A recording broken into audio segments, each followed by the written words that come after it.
And here we are, the granddaddy of all quantum weirdness, the infamous double-slit experiment. To understand this experiment, we first need to see how particles, or little balls of matter, act. If we randomly shoot a small object, say a marble, at the screen, we see a pattern on the back wall where they went through the slit and hit. Now, if we add a second slit, we would expect to see a second band duplicated to the right. Now, let's look at waves. The waves hit the slit and radiate out, striking the back wall with the most intensity directly in line with the slit. The line of brightness on the back screen shows that intensity. This is similar to the line the marbles make.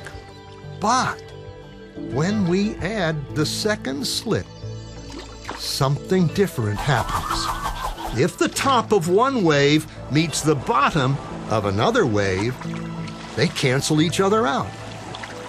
So now there is an interference pattern on the back wall. Places where the two tops meet are the highest intensity, the bright lines, and where they cancel, there is nothing. So, when we throw things, that is, matter, through two slits, we get this, two bands of hits. And with waves, we get an interference pattern of many bands. Good so far. Now, let's go quantum.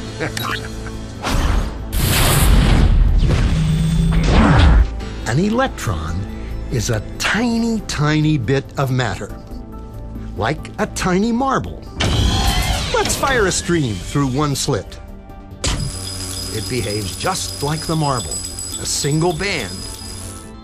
So, if we shoot these tiny bits through two slits, we should get, like the marbles, two bands.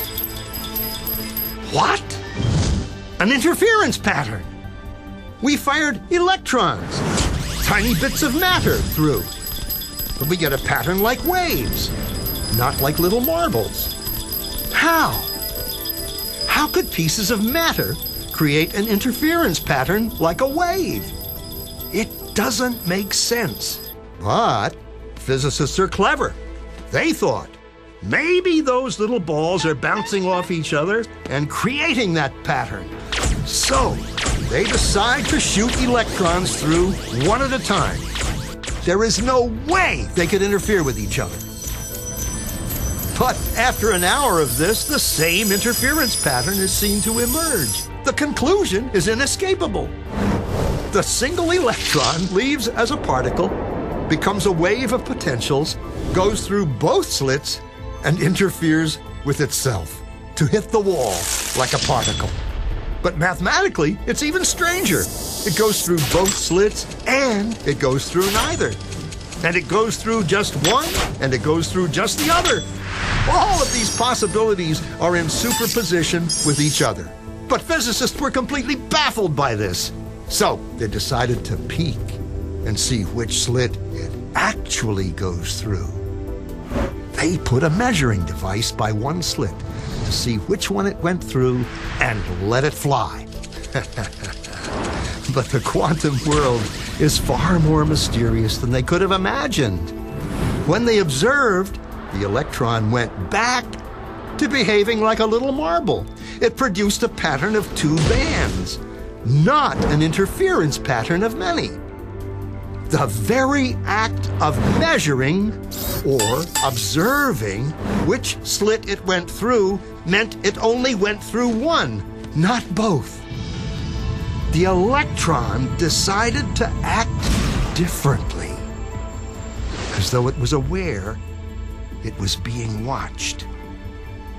And it was here that physicists stepped forever into the strange, never world of quantum events. What is matter? Marbles or waves? And waves of what? And what does an observer have to do with any of this? The observer collapsed the wave function simply by observing.